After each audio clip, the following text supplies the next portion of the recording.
एक एमएलए बनता है, वो फिर एमएलसी बनता है, फिर राज्यसभा का सदस्य बनता है, और फिर वो जब वो लोकसभा का सदस्य बनता है तो 4 पेंशन लेता है। और आपसे कहा जाता है कि हम पेंशन नहीं देंगे, क्योंकि अंग्रेजी में 4 एडिटर बैठे हैं, वो आर्टिकल लिखते हैं कि गवर्नमेंट को ये बोझ नहीं उठाना चाहिए। वो पैसा जो सरकार आपके पेंशन में खर्च करती, वो पैसा किसको जाता है? 5 बड़े उद्योगपतियों को जाता है जब उनका धंधा चौपट हो जाता है। तो सरकार जनता का टैक्स लेकर जनता का पालन पोषण ना करे और 4 उद्योगपति का धंधा डूब जाए तो उनको 5 लाख करोड़ दे और 2.5 लाख करोड़ आपके पेंशन पर खर्च ना करे। और कहा जाता है कि आप एनपीएस में निवेश करें। क्या हम और आप एक ही योग्यता रखते हैं? मान लीजिए कि मेरे पास 10,000 है और आपके पास भी 10,000 है, यहां पे 100 लोग हैं, सबके पास 10-10 हजार है। क्या सभी लोग बराबर क्षमता रखते हैं शेयर बाजार में निवेश कर अपने निवेश को बढ़ाने की? उनमें वो क्षमता है, दृष्टि है? मुझ में तो नहीं है, बहुत सारे लोगों में नहीं होगी। क्या उनको छोड़ा जा सकता है? इसलिए आपकी मेहनत की कमाई टूटती जा रही है और यह प्रक्रिया चली आ रही है लंबे समय से। इसी का नतीजा यह हुआ है कि हम आज इस मोड़ पर पहुंचे हैं कि हमारी अर्थव्यवस्था ठप हुई है, नौजवान बेरोजगार हो गया है। तो आपकी जो नौकरी है वो व्यापक आर्थिक नीतियों से जुड़ी हुई है। अगर आप इसको नहीं लाएंगे बहस के केंद्र में, इसे मुद्दा नहीं बनाएंगे, इस पर आप अपने आप को नहीं आजमाएंगे, तो मेरे दोस्तों, ये बीच बीच में मेरी 40,000 की नौकरी, मेरी 50,000 सदस्यों की नौकरी, इसको लेकर आप लड़ते रह जाओगे, कोई फायदा नहीं होगा। 17 सितंबर को आपने इतना बड़ा आंदोलन किया, कोई फायदा नहीं हुआ।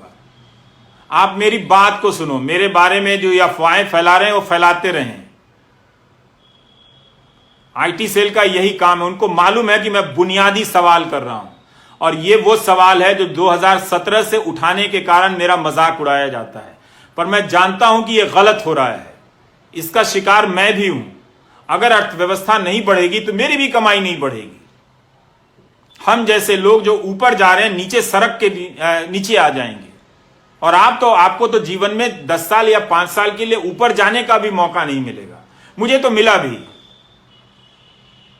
लेकिन मेरे जैसे बहुत कम लोग हैं और आप जैसे जो मुझसे ज्यादा काबिल हैं, आप लोगों को एक सिस्टम की नीतियों के तहत बर्बाद किया गया। आप समझिए इस बात को।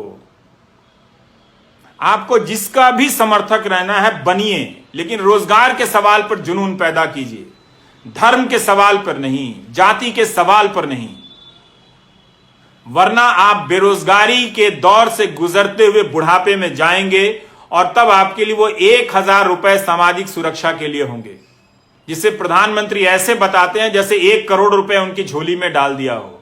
अपना पेंशन बता दें विधायकों का या सांसदों का, उसकी तुलना में अब आप और हम रिटायर होंगे तो 5,000 रुपया पेंशन नहीं होगा हमारा। हम कैसे जिएंगे, ये हमारा सवाल है। ऐसा नहीं है कि सरकार के पास पैसा नहीं है। अगर सरकार 10-10 लाख करोड़ रुपए बड़े उद्योगपतियों के बेलआउट पे खर्च कर सकती है, जो संख्या में सिर्फ 10 होते हैं या 100 होते हैं, तो सारे सरकारी कर्मचारियों को सरकार पेंशन दे सकती है। आपने 20 साल का यह दौर बिना पेंशन का देख लिया। कई लोगों ने जो ग्रामीण डाक सेवा में काम करते हैं, उनके किसी एक बच्चा बाहर के देश में नौकरी करता था, उसने लिखा कि यह समस्या बहुत बड़ी है, हमारे पिताजी और उनके दोस्तों का की पेंशन नहीं आ रही है, आप उठाइए। ये 2018 की बात होगी या 19 की बात होगी। तो मैं इस विभाग को नहीं जानता था, तो उस लड़के ने कहा कि मैं न्यूजीलैंड या कहीं हूं तो मैं कमाकर अपने पिता को भेज देता हूं, पर उन्हें बहुत शर्मिंदगी होती है कि सरकारी नौकरी में 40 साल रहने के बाद भी बुनियादी जरूरतों के लिए बेटे पर निर्भर हैं। अच्छी बात है कि उनका बेटा भेज देता है, पर बहुतों के घर में ऐसी परिस्थितियां नहीं होंगी। उन्होंने बताया कि उनके पिता के कई दोस्त गरीबी में मर गए, इलाज की कमी के कारण मर गए। ये कब तक आप गोदी मीडिया का न्यूज चैनल और आईटी सेल देख देख कर ये तमाशा करेंगे? कब तक होने देंगे? इससे आपको क्या मिला? यह आपको समझने की जरूरत है। इसीलिए मुझे लगा कि मुझे नौकरी पर चर्चा करनी चाहिए। मैं क्यों पढ़ रहा हूं एक अर्थशास्त्र, ये मेरे काम का हिस्सा नहीं है। आज भी दो नेताओं ने कुछ बेहुदगी